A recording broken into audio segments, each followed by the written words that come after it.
কুকুরটা আমাদের খেলার মাঝে এসে খেলাটা নষ্ট করে দিচ্ছে। দাঁড়াও, ওর দেখাচ্ছি মজা।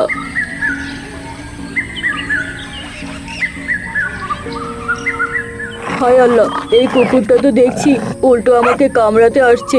রাইসা, ফাতেমা, তোমরা দাঁড়িয়ে আছো, আমি বিপদে পড়েছি, তোমরা আমাকে বাঁচাও, নয়তো এই কুকুর আমাকে কামড়ে দেবে। আব্দুল্লাহ, তোমাকে দেখে আমার ভীষণ হাসি পাচ্ছে। কারো বিপদে এভাবে উপহাস করতে নেই আয়েশা, এতে আল্লাহ তাআলা নারাজ হন। আব্দুল্লাহ, তুমি শান্ত হয়ে দাঁড়াও, কুকুরটা এমনিতেই চলে যাবে। দেখেছো, আমি বলেছিলাম তুমি যদি কোনো প্রাণীকে আঘাত না করো তাহলে তারাও তোমাকে কিছুই করবে না। কিন্তু কুকুরটা আমাদের খেলার মাঝ দিয়ে যাচ্ছিল। ও শুধুই যাচ্ছিল, কিন্তু তুমি কুকুরটিকে বিনা কারণে মারতে যাচ্ছিলে। তুমি জানো ইসলামে এই সম্পর্কে কি বর্ণিত আছে? না রাইসা, আমি জানি না। আমাদের ইসলামে বলা হয়েছে তুমি যদি চোরের থেকেও ছোট কোনো প্রাণীকে বিনা কারণে কষ্ট দাও তবে তারা কিয়ামতের দিন আল্লাহর কাছে বিচার দেবে। তবে তোমরা কি জানো সকল জীবিত প্রাণীর সেবা করলে তার জন্য সওয়াব আছে আর তোমার গুনাহ মাফ হয়ে যাবে। মাশাআল্লাহ, আলহামদুলিল্লাহ, এই হাদিসটি আমি আগে জানতাম না। আমি আর কখনোই এমনটা করব না। তোমাকে শুকরিয়া রাইসা, আমাকে এই সম্পর্কে জানানোর জন্য। কিন্তু ফাতেমা, তুমি অনেক খারাপ। আমি যখন বিপদে পড়েছিলাম তুমি আমাকে দেখে উপহাস করেছো। আয়শা, তুমি কি জানো উপহাসের ফল তোমাকে আখিরাতে উপহাস হয়ে ফিরিয়ে দেবে? আমি তো শুধু আব্দুল্লাহকে নিয়ে মজা করছিলাম। যারা অন্যকে নিয়ে উপহাস করে তারা কখনোই জান্নাতে প্রবেশ করতে পারবে না। তাদেরকে জান্নাতে ডাকা হবে এবং যখন তারা জান্নাতে প্রবেশ করার জন্য উদ্যত হবে তখন আবার জান্নাতের দরজা বন্ধ হয়ে যাবে এবং প্রতিবারই এমনটা হবে। অতঃপর সে নিরাশ হয়ে আর জান্নাতের দিকে ফিরে তাকাবে না। আর এভাবেই দুনিয়ায় করা উপহাস আখিরাতেও তাকে ফিরিয়ে দেওয়া হবে। তাই কাউকে নিয়ে উপহাস করা একদমই ঠিক নয়। হে আল্লাহ, আপনি আমাকে ক্ষমা করুন, আমি আর কখনোই কাউকে নিয়ে উপহাস করব না। আব্দুল্লাহ, আমি দুঃখিত, আমার এমনটা করা ঠিক হয়নি। আমি কথা দিচ্ছি আমি আর কখনো এমনটা করব না। শুকরিয়া রাইসা, আমাদের এই গুরুত্বপূর্ণ কথাগুলো জানানোর জন্য। আমাকে এবার বাড়ি যেতে হবে। আমি তবে আসি, আগামীকাল আবার দেখা হবে। আসসালামু আলাইকুম ওয়া রাহমাতুল্লাহি ওয়া বারাকাতুহু। ওয়ালাইকুম আসসালাম ওয়া রাহমাতুল্লাহি ওয়া বারাকাতুহু। আয়েশা, চলো আমরা এবার বাড়ি যাই।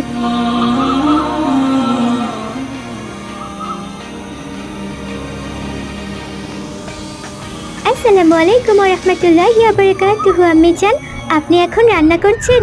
ওয়ালাইকুম আসসালাম ওয়া রাহমাতুল্লাহি ওয়া বারাকাতুহু। তোমরা চলে এসেছো? আজকের দিন কেমন কাটলো তোমাদের? আলহামদুলিল্লাহ আম্মি জান, খুব ভালো কেটেছে। আম্মি জান, আমি আপনাকে কাজে সাহায্য করতে চাই। আমি গিয়ে প্লেটগুলো ধুয়ে দিই। তুমি কি পারবে মা আয়েশা? ইনশাআল্লাহ আম্মি জান, আমি পারবো।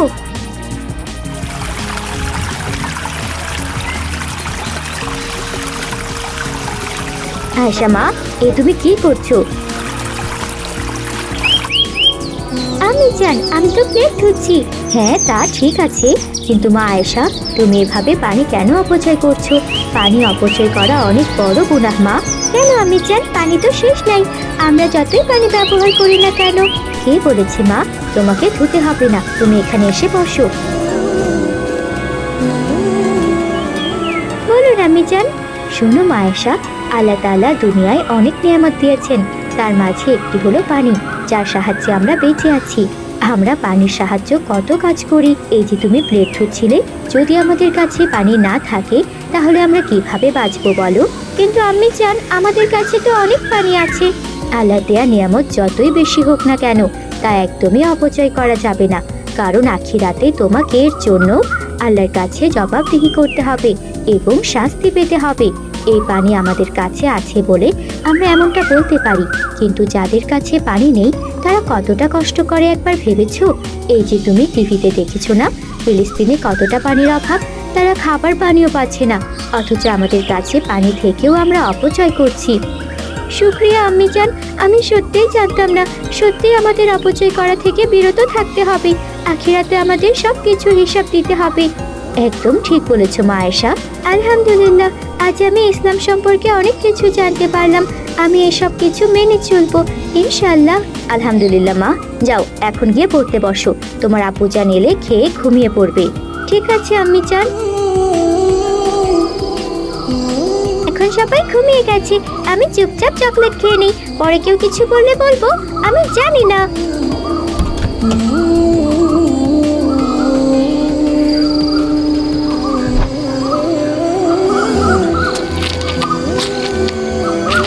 কি মজার চকলেট, আমি রাইসার চকলেটটাও খেয়ে নেই। এ কি, এত রাতে আয়েশা কোথায় গেল?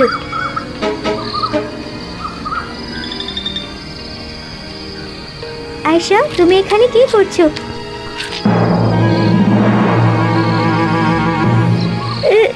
ইস, রাইসা, তুমি এভাবে এখানে চোরের মতো এসেছো কেন? আমি চোরের মতো এসেছি নাকি তুমি এখানে চোরের মতো এসেছো? আমি তোমাকে দেখে প্রথমে ভয় পেয়েছিলাম।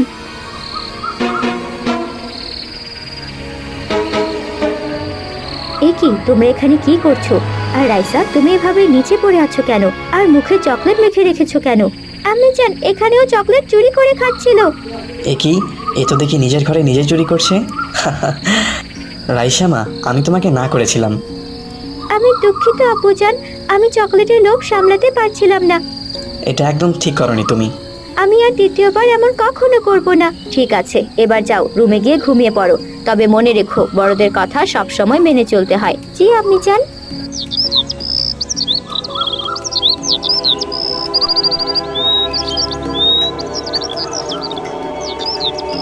আব্দুল্লাহ, আয়েশা, তোমরা ঘুম থেকে ওঠো, তোমাদের মাদ্রাসায় যাওয়ার সময় হয়েছে। বাবা আব্দুল্লাহ, আর একটু ঘুমাই না? না না, এখনই ওঠো, না হয় মাদ্রাসায় যেতে দেরি হয়ে যাবে। তোমাদের আব্বু উঠে তৈরি হয়ে গেছে অফিসে যাওয়ার জন্য। তোমাদেরকে রেখে তোমার আব্বু এখন অফিসে চলে যাবে। তাড়াতাড়ি ওঠো। আচ্ছা আম্মি জান, এখনই উঠছি। আয়েশা মা, ওঠো জলদি। শুভ সকাল আম্মি জান, এখনই উঠছি আমি। শুভ সকাল মা, তোমরা তৈরি হয়ে আসো, আমি তোমাদের জন্য নাস্তা তৈরি করছি। এরপর আয়েশা আর আব্দুল্লাহ মিলে মাদ্রাসায় যাওয়ার জন্য তৈরি হয়ে আসে। আসসালামু আলাইকুম আপু জান, আপনি কি নাস্তা করেছেন? না মা, আমি তোমাদের জন্যই অপেক্ষা করছিলাম। তোমরা জলদি এসে নাস্তা করে নাও। তোমাদেরকে মাদ্রাসায় পৌঁছে দিয়ে আমাকে আবার অফিসে যেতে হবে।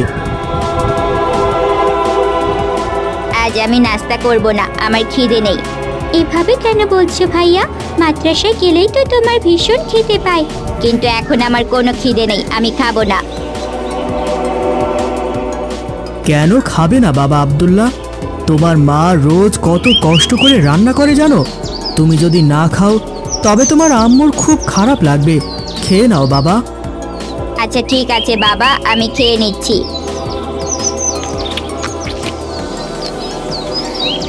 আলহামদুলিল্লাহ আম্মি জান, নাস্তা খুব মজা হয়েছে।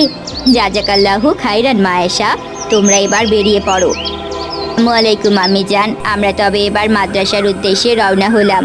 ফি আমানিল্লাহ, সাবধানে যেও বাবা তোমরা। তুমি সাবধানে থেকো রাবেয়া। আল্লাহ হাফেজ।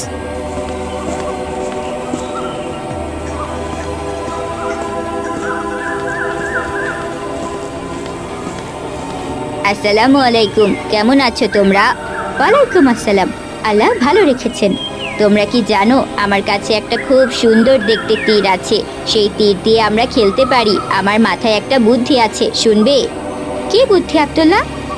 আমাদের বাড়ির পাশ থেকে কিছুটা দূরে গেলে একটা পুকুর আছে। সেখানে ছোট্ট একটা জঙ্গল আছে, আর সেই জঙ্গলে আছে অসংখ্য চড়ুই পাখি। আমার তীরটা দিয়ে সেই চড়ুই পাখিদের ধরতে পারবো। কিন্তু তীর দিয়ে চড়ুই পাখি কি করে ধরবে? তীর দিয়ে চড়ুই পাখির ডানায় আঘাত করলে চড়ুই পাখি নিচে পড়ে যাবে, আর তখনই আমরা চড়ুই পাখিকে ধরে নেব। কিন্তু আব্দুল্লাহ, তোমরা কি জানো না এভাবে কোনো পাখি কিংবা কোনো পশুকে কষ্ট দিতে নেই? আমরা তো শুধু খেলবো। আমি যদি তোমার হাতে আঘাত করি তবে তোমার কেমন লাগবে? নিশ্চয়ই ব্যথা লাগবে। ঠিক তেমনি তুমি যদি তীর দিয়ে চড়ুই পাখির ডানায় আঘাত করো তবে চড়ুই পাখিরও ব্যথা লাগবে। আমরা শুধু খেলবো, সেখানে খেললে কিছুই হবে না।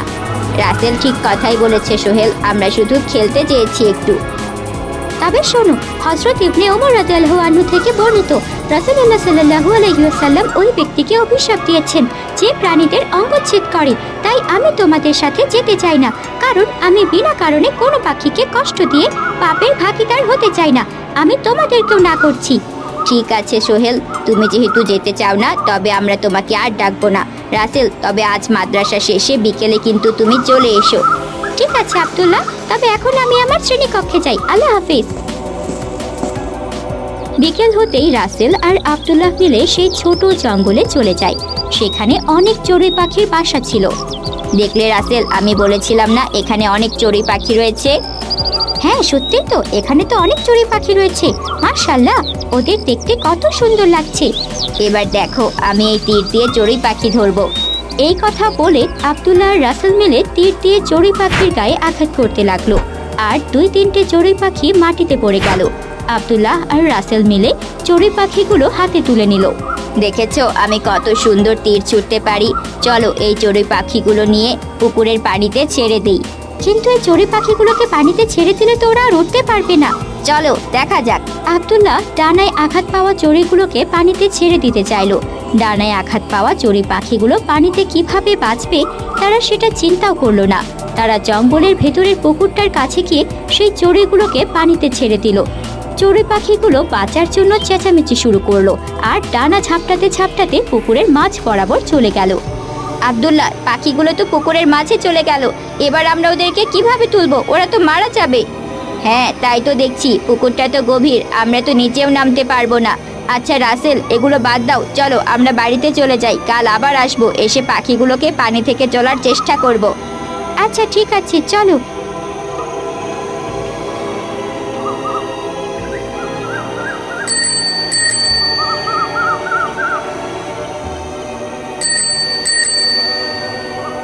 আব্দুল্লাহ, এবার তবে আমি আসি, কাল আবার মাদ্রাসায় দেখা হবে।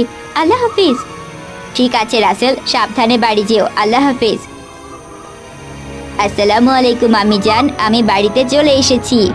ওয়ালাইকুম আসসালাম আব্দুল্লাহ, তোমার শরীরে এত ধুলো লেগে আছে কেন? কোথায় গিয়েছিলে তুমি? আমি আর রাসেল মিলে খেলতে গিয়েছিলাম আম্মি জান। আচ্ছা ঠিক আছে, মাগরিবের সময় হয়ে যাচ্ছে, তাড়াতাড়ি গিয়ে ফ্রেশ হয়ে নাও। আজান দিলেই মসজিদে নামাজ পড়তে যাবে, ঠিক আছে? আচ্ছা আম্মি জান, ঠিক আছে। আসসালামু আলাইকুম।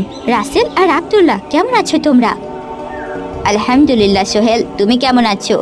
আলহামদুলিল্লাহ, আমিও ভালো আছি। কালকে তোমরা চড়ুই ধরতে গিয়েছিলে? হ্যাঁ, আমি আর আব্দুল্লাহ মিলে চড়ুই ধরতে গিয়েছিলাম। আমরা সেখানে অনেক মজা করেছি। তোমাকে ডাকলাম কিন্তু তুমি তো গেলেই না। আমরা আজকে আবার যাব, তুমি কি যাবে? আচ্ছা ঠিক আছে, আমিও যাব আজকে। আচ্ছা ঠিক আছে, তবে বিকেলে চলে এসো, আমরা 3জন মিলে সেই জঙ্গলে যাব।